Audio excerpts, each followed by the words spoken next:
Every story appears ordinary till you see the core side of it. And what you're looking for is a story behind the news. We bring it to you from Lagos, the commercial capital of Nigeria. Giving you all sides and political stories round the clock. Every detail from the start line to the final whistle.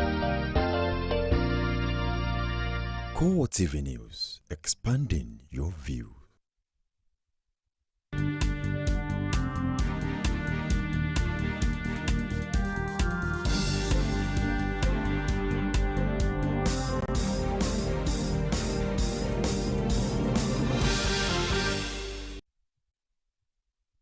Hello there, welcome to CoreTV Prime Time News Weekend Edition. I am Gift Ogete. In our major story, tension remains high as Governor Kade Fayemi and Governor-elect Ayodele Fayose trade blames over violence in Ekiti State.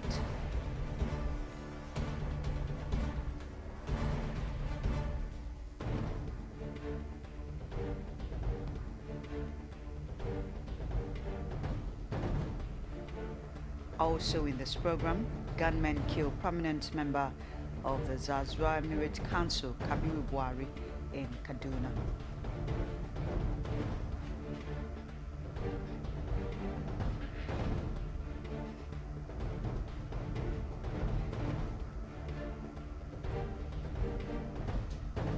President Goodluck Jonathan says his government has reduced Nigeria's poverty rate by 50%.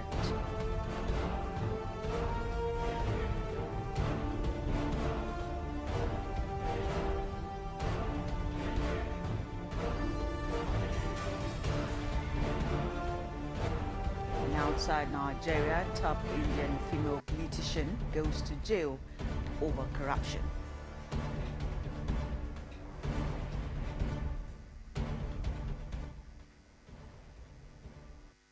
Thanks for staying tuned with us. It's CoreTV Primetime News. As tension mounts in Ekiti over a spate of violence that have already claimed one life, the state governor Kade Fayemi and governor-elect Ayo Fayose have engaged in war of words over their individual roles in the mayhem. Rashid takes over from here. The dust raised by the violent crisis is still unsettled as many continue to count their losses. The two leading political figures in the state, Governor Kade Fayemi and Governor-elect Ayo Fayose, however, chose to settle for the blame game. Fayemi in his submission wants Fayose held solely responsible for the disruption of peace in the state, an accusation Fayose described as a figment of Fayemi's imagination. Ayo Fayose should be solely and primarily held responsible for what is happening in the state.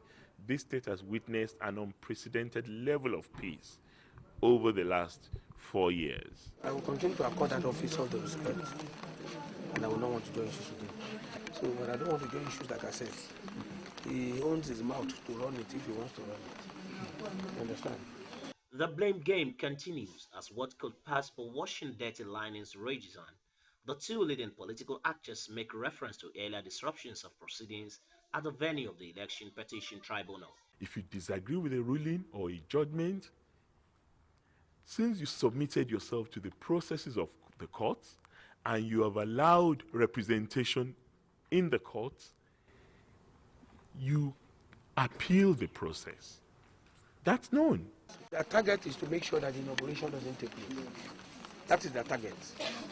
So having failed in the backdoor arrangements in the courts, they've resulted into self-help. Not yet done with each other, Fayemi and Fayose also took up the integrity question. You can tell that to the Marines that he was not there.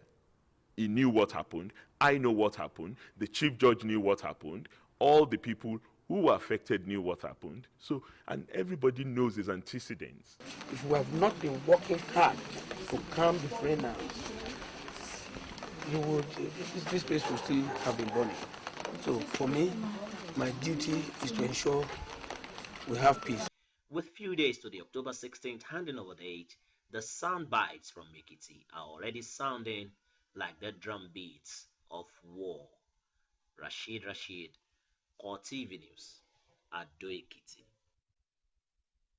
Unknown gunmen have shot dead a prominent member of the Zazua Emirate Council in Kaduna, Kabiru Buhari. Police said his body was discovered in a car on Friday evening by a combined security and community search team at his farm on the outskirts of Kaduna. He was said to have gunshot wound on his head. A spokesman of the Zazua Emirate, Hamid Aliyu Idris, told journalists that the late Buhari left the council meeting at about 5 p.m. on Thursday, but his family said he didn't sleep at home. The influential leader was shot dead in an area that was in recent times witnessed several attacks and unresolved assassinations. The Southern Kaduna Coalition says over 200 people have been killed and 400 displaced after more than 53 attacks in Kwara local government area of the state. The group claims that all the attacks in the area were carefully planned and executed between 2011 and 2014. Members of the coalition also insisted at the press conference in Abuja that the authorities have done little or nothing to stop the attacks. What we have now is a very serious situation in Southern Kaduna that needs deep and proper information gathering, intelligence gathering, so that they can stop those people coming from wherever to come to kill people. You don't just sit back and say and make some policy statements or some political statements and expect it to wish it away. It can't go anywhere. So we need them to do that which is proper and right to stop the killings in Southern Kaduna. You live in a community, and if government is trying to tell us that they're incapable of taking care of their people, they should say so. You can't ask me to leave my area and go to somewhere else. It's not done anywhere in the world. I've never heard it before. Chairman of the National Human Rights Commission, Chidi Odinkalu, is holding the authorities accountable for the bloodletting in Southern Kaduna. This, according to him, is because there is no visible efforts to stop the violent killings. He said this on the sidelines of a presentation by the affected communities in Abuja.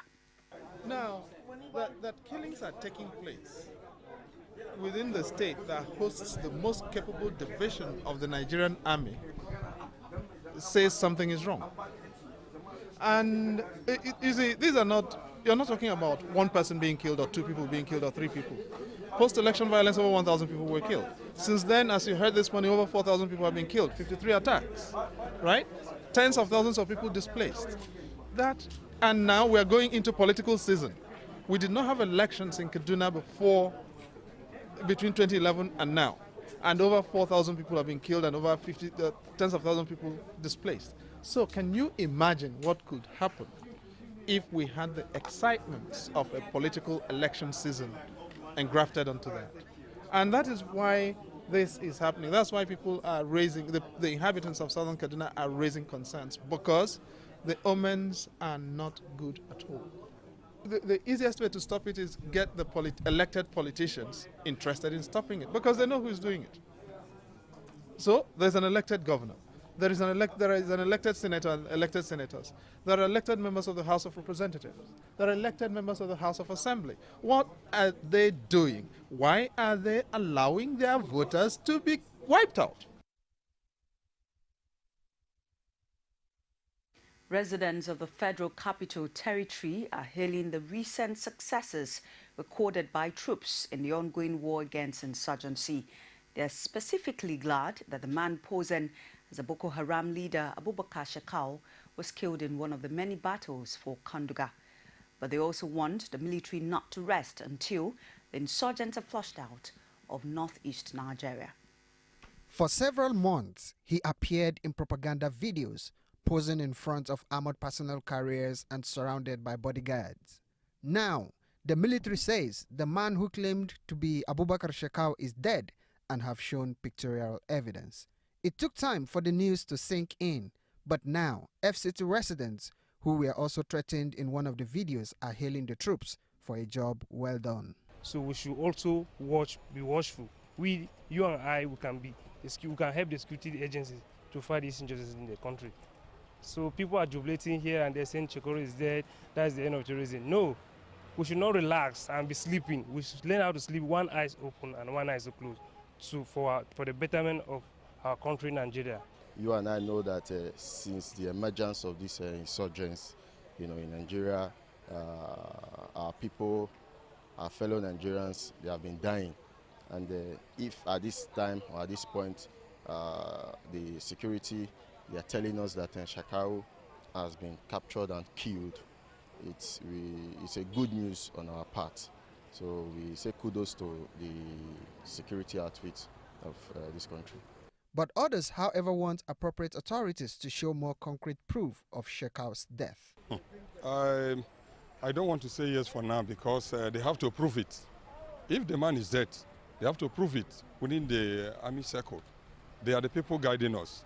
There are people who send for an errand, go and stop this that is happening, that is making Nigerians restless, sleepless nights.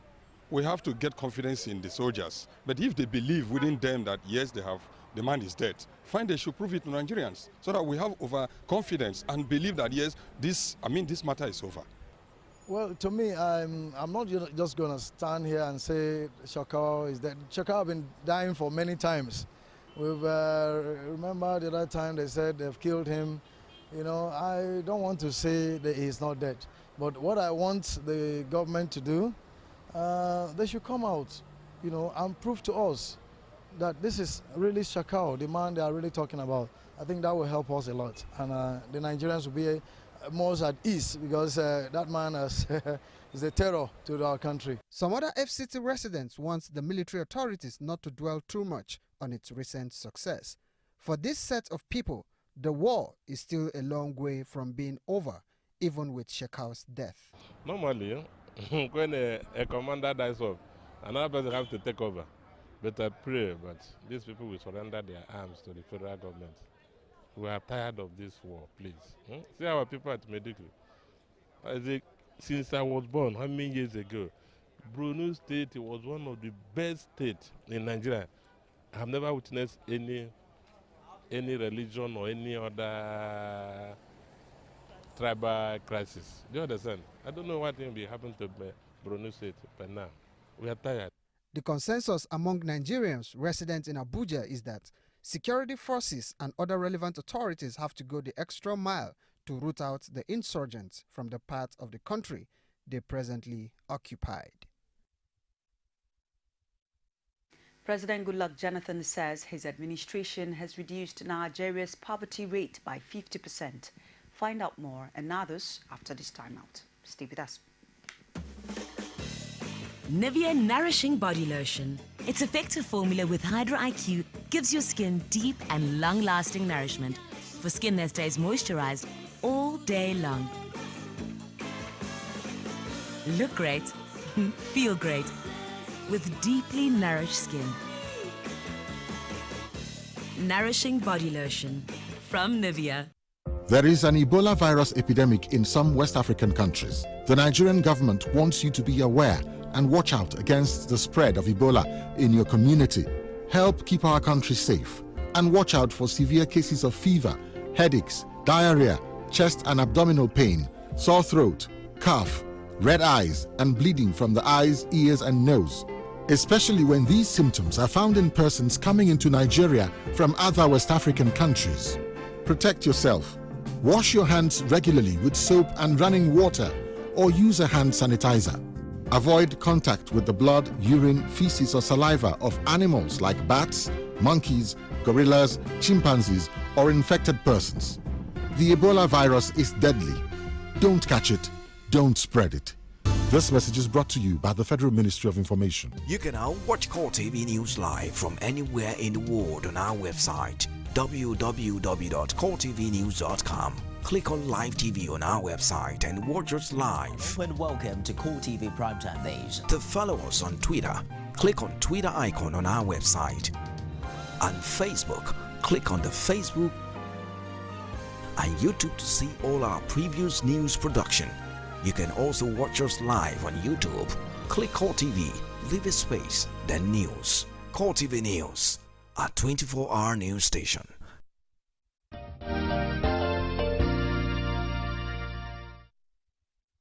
Good to have you. Stay tuned. Welcome back. It's CoreTV Primetime News.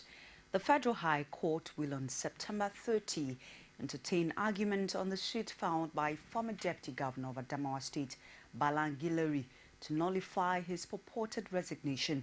The former Deputy Governor wants the court to stop the October 11 by-elections in Adamawa and order his reinstatement.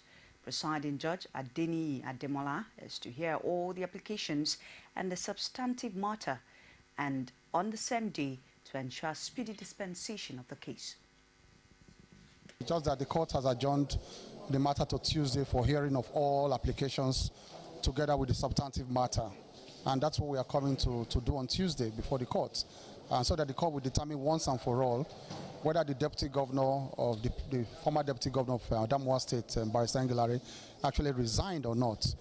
Because we are saying he did not resign as required by the Constitution. And after the impeachment of Nyako, or the purported impeachment, he should have been sworn in as the governor of Adamawa State. So we are seeking to stop the elections on October 11. That's what we are seeking to do. What about on the issue? We are saying there's no vacancy in Adamawa State. There's no vacancy. On the issue of jurisdiction? That's what the court wants to take together with the substantive matter. So if the court decides in our favor, then there will be no elections in Adamawa State. If the court decides in their favor, the elections will go on.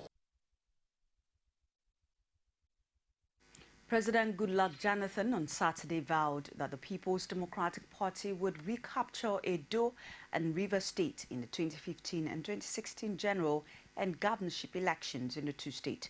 President Jonathan disclosed this at the PDP South-South Unity Rally held at the Samuel Ogbemedia Stadium in Benin, Edo State capital. Present at the rally were the governors of Cross River, Delta, Bayelsa, and Abia states. Also present were the Senate President David Mark, Victor Ndomaegba, ministers from the South-South and top functionaries of the party. The president stated that all the states in the South-South geopolitical zone were dominated by the PDP at the inception of democratic governance in the country, and the party would do all it could to get the states back under its leadership. The president commended members of the party in Edo and Rivers, currently dominated by the All Progressives Congress, for remaining faithful to the party despite the situation in their states of origin. He officially welcomed a former leader of the APC, Tom Ikimi, and other former members of the party, including national and state assembly members, back into the fold of the PDP. Still in Benin, President Jonathan said the country had reduced its poverty rate by 50%. Jonathan said this while speaking at the South-South People's Democratic Party political rally in Benin tagged Unity Mega Rally. He also said the PDP as the party believed in stomach infrastructure because the party must ensure that there was food security and job creation in the country, noting that any leader who claimed not to believe in stomach infrastructure was not ready to lead. He described the PDP as the only stable party since its formation that had never changed its name, logo or motto, adding that it is the only party that gives members the freedom to climb the highest level.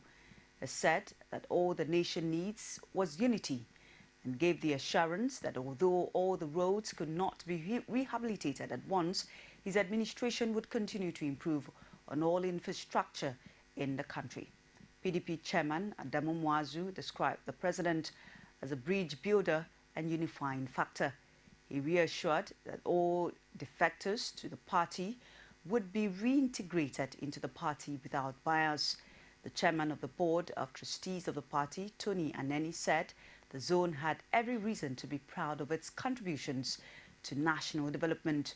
He ordered that the zone also made sacrifice to keep the country together, as well as contributed to the economic growth. The ECOWAS Coordinating Ministerial Group on Ebola virus disease is seeking an urgent mobilization of security forces of member states to strengthen the regional response and interventions against the disease. This is the key recommendation in the communique issued at the end of its meeting in Ghana. The ministerial group, headed by Ghana's Health Minister, Kwaku Mensah, recommended that the armed and security forces should, among others, provide medical personnel and logistics, as well as mobilize military engineers regiment to set up Ebola treatment centers in countries in the sub-region. The ministers, who considered the report of the just-ended two-day meeting of the ECOWAS Technical Monitoring Surveillance Group on Ebola response also called for adequate financial incentives for health personnel already on ground in member states. In addition, the ministerial group urged ECOWAS to deploy a delegation from West African Health Organization to support national coordination efforts in countries affected by the disease. As part of efforts to keep Lagos clean and sensitize the environment against the deadly Ebola virus disease, the wife of the Lagos State Governor took the exercise to Koka Aguda local government area of the state. Anita Fatunji monitored the exercise and brought back this report. Residents of Koka Aguda with Lagos State government officials performed the sanitation exercise in different streets of the area. Representative of the governor's wife, Aziza Tijani, admonished Lagosians on personal hygiene. Hygiene is a bit lacking in this area. We should be more cautious of our environment because health is wealth. And what our people do not know is that if you keep yourself clean and healthy, you spend little or nothing on drugs. It is better to do things naturally. We should always be aware of the fact that it is what we do that our children see. The Permanent Secretary in the Ministry of the Environment in Lagos, Akim Ogunbambi, and Chairman of the local government, Omobolanle Akinyemi, also stated the importance of personal hygiene. We've seen distressed buildings all over the place. We've seen dilapidated stormwater drainage structures. So many things have gone wrong here, and we can compare this place now to even Ajegunle that we used to talk about is looking far better than what we have seen here. So there's need for conscious and direct intervention from the local government people in terms of advocacy. Even if they cannot bring in funds to fix most of the problems here, they can actually begin to talk to the people just to reorientate them. When you talk about people not complying with things, we need enforcement. If we don't do enforcement, people will not be agitated to do what is supposed to be right. Definitely health is wealth. We advocate about health concerning our children, and we do advocacy on that as well to make the environment clean. The bulk of it still lies on the Lagos State government, especially the Ministry of Environment, to collaborate with us as we'll be writing them to let them know that there are structures here. Meanwhile, the Lagos government officials stressed the need to continue to keep the environment clean beyond the once-in-a-month sanitation exercise. Anita Fatunji, CoreTV News, Lagos. Online shopping in Nigeria has taken an interesting dimension with a lot of friendly offers. V-Connect, a global and information service provider, has added a new product to its array of online services by giving away a RAM for 5,000 naira only this festive period. Find out how in this report with Frank Omalape. The face of a winning team, determined to put a smile on the faces of its numerous clients this festive season, V-Connect Global Services Limited is offering 10 RAMs for 10 lucky winners of families to celebrate Eid-el-Kabir this season with just a token of 5,000 naira as against the market price of 40 to 50,000 naira. The gesture, according to the CEO, the banker Rostaji, is aimed at making the season memorable. Deals is about great, amazing grabs. So in the local market, there are a lot of businesses who have products and services, and what if you can grab these at better prices? So that's what V-Connect Deals is all about. And these great grabs, we come up with them, promotions on a regular basis. We have come up with promotions on speakers, on various other electronics items, and this is the one time we thought, well, how about we come up with a promotion on RAM? Nobody can imagine a RAM going online, selling via e-commerce. To grab this mouth-watering offer, the procedure is simple. Just go on Google, search for RAM 5,000 naira deal. RAM 5,000 naira deal. You will see us. Click on our page. You will directly go to the deal, which is on deals.vconnect.com. Over there, you register. There's a grab button where you can grab this opportunity. Register yourself. Tell us why you should get this RAM at 5,000 naira. and we take it ahead. VConnect, which is purely a product service brand, was established in 2011. It has grown over the years with about 1 million businesses registered on the site. With its new products to the brand to sell rams online, it seems VConnect has provided another innovation in the online shopping business in Nigeria. VConnect actually has been in the business of providing information for more than 3 years now, and we just simply dived into the e-commerce platform newly. I mean, just less than a couple of months. But it's also important for us to know the mind of the customer. There are many businesses out there that are doing something similar in the e-commerce platform. In fact, it's getting really convoluted now. But in order for us to stand out, we need to have, like I said, a good understanding of what the market is. We have a lot of customers already, a lot of users already, and we have a one-on-one interaction with them. So it has given us the edge. That's why we know exactly how to capture their attention by giving them a unique offer. Some of the team members who spoke about the new service and offer gave reasons why the offer is for everyone. This, we feel it's a season where we can actually appreciate our users for always being there with us. So that is why we now thought of this is a season, it's a happy season where people celebrate with their family. Someone that wants to buy a ram but is thinking, why don't I buy chicken or buy something else? So by giving lucky people, lucky Muslims there, and people that want to celebrate Salah in a big way, by giving them a chance to live their dream and celebrate with their family and their friends with this unique offer. Given the advantage of the offer and the comfort of delivering the ram to the comfort of lucky winners at home, VConnect may just be creating a memorable Eid al-Kabir celebration.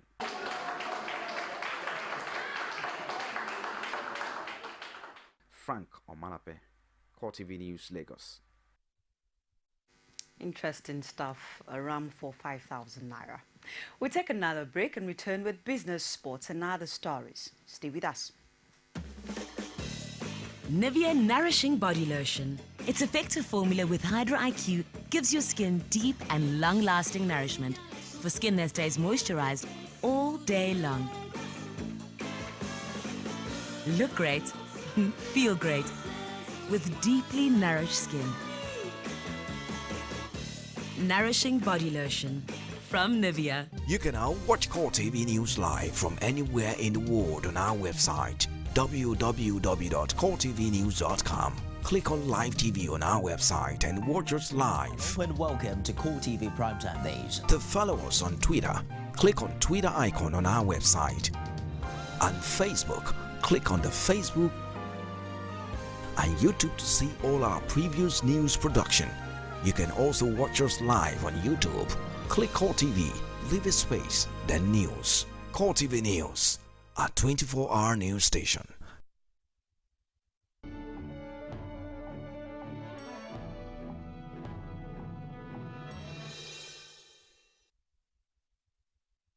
And now business stories. The World Bank has approved $500 million credit for small and medium-scale enterprises in Nigeria. In a statement by the bank's communications specialist, Bamidele Oladokun says the fund was from the International Bank for Reconstruction and Development, IBRD, to support SMEs projects.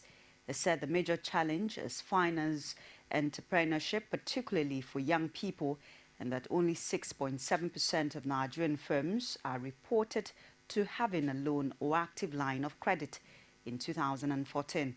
SME make up 5% of total commercial bank lending. It added that women entrepreneurs were held back by knowledge gaps, limited access to markets, land ownership rights, among others. In spite of the security challenges in the northeast, hides and skin business continues to boom in Nigeria. $800 million worth of hides and skins are exported annually to Italy. The Chief Executive Officer of the Nigerian Exports Promotion Council, NEPC, Segun Awolowo, made this known in Lagos that the bulk of the exported products were from Kano State. They said the president had initiated collaborative ventures with stakeholders to revive the agriculture and industrial sector in northern parts of the country to make something meaningful out of the debt industry.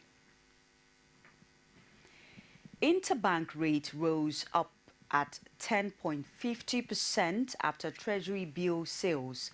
The Central Bank of Nigeria sold a combined 200 million naira worth of bills on Monday and Thursday this week, and 114.39 billion naira in treasury bills at the primary market auction. The market opened with a cash balance of around 516 billion naira. The naira is likely to be supported by dollar flows from energy companies and intervention from the central bank. On Thursday, the currency traded around 163 naira 65 kobo to a dollar.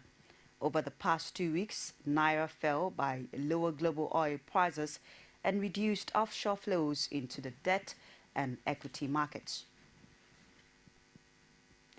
And now sports. Nigeria under-17 national side, the Golden Eaglet, today produced a 5-star performance at the UJ Suene Stadium to book their place in the 2015 African Under-17 Championship in Niger. The Golden Eaglet overturned a 2-1 deficit suffered in Gabon a fortnight ago to qualify on a 6-2 aggregate after whitewashing Gabon 5-0. Coach Emmanuel Amunike salutes his players for a good show and promises the team will retain the championship in Niger. Petra Vikitova defeated Eugene Bochart 6-3, 6-4 to win the Yuan Open title and qualify for the WTA season-ending finals in Singapore. The Sedge 24 enjoyed another victory over Canada's Bochart, having triumphed in this year's Wimbledon final. A single break was enough to give the third seed the first set, while she built a 5-2 lead in the second. Bochart's first break extended the contest before Vikitova closed it out. Chelsea has taken their unbeaten run of the season to 6 matches after a convincing 3-0 win over Aston Villa earlier today. Few spectacular injury time equalizer earned Everton an unlikely Premier League point in the 223rd Merseyside derby. Crystal Palace were 2-0 better than Leicester City. Manchester City outclassed Hull City by 4 goals to 2, while Manchester United went back to winning ways with a 2-1 victory over West Ham United. In other results, Queen's Park Rangers continue their poor run of the season as they fell 2-1 away to Southampton. Swansea held Sunderland to a goalless draw, while the London derby between Arsenal and Tottenham ended. United States and its allies have launched more airstrikes on the Islamic State fighters in the Syrian town of Kobane on the Turkish border. Warplanes cycled through Friday night and explosives were heard in the early hours of Saturday. Kurdish fighters have been defending the town from an advancement by state militants. There has been no word from the US-led coalition on whether it carried out airstrikes in the area. Kobane has become a flashpoint over the past week, as an estimated 140,000 civilians have fled the town and surrounding areas. The situation has been tense, with Turkish troops trying to prevent Turkish and Syrian Kurds crossing the border to help defend the town. Overnight, the head of the U.S. Armed Forces says airstrikes in Syria were damaging the jihadist group, but said air power alone was not enough to defeat the militants. The UK-based activist group, the Observatory for Human Rights, says the airstrikes continued on Saturday in Syria, with its targets, as the central province of Homs, hit for the first time. One of India's most colorful and controversial politicians, Jawaharlal Jalalalitha, has been sentenced to jail for 4 years of corruption charges in a case that has lasted for 18 years. The chief minister of the southern state of Tamil Nadu was found guilty of amassing wealth of more than 10 million US dollars, which was unaccounted for. She has to pay a $16 million fine and resign as chief minister. A former actress, her life has been marked by a series of high and lows. The verdict was delivered by a special court in Bangalore amid tight security. Along with 3 others, was sentenced to an immediate jail term and was due to be sent to Parapana prison in Bangalore. But she, however, complained of chest pains and dizziness after the verdict was delivered and was sent to prison hospital for assessment. Many Indians will applaud the conviction of Tamil Chief Minister after years of evading justice in the hope that it is another move towards cleaning up the country's notoriously criminalized political system. India's Supreme Court has tightened the nose, disqualifying from office any MP convicted of a serious crime and ordering fast-track trials to prevent them using their influence to string things out. And that's our show for tonight. On behalf of the entire news crew, I am Gift Ogete. Good night.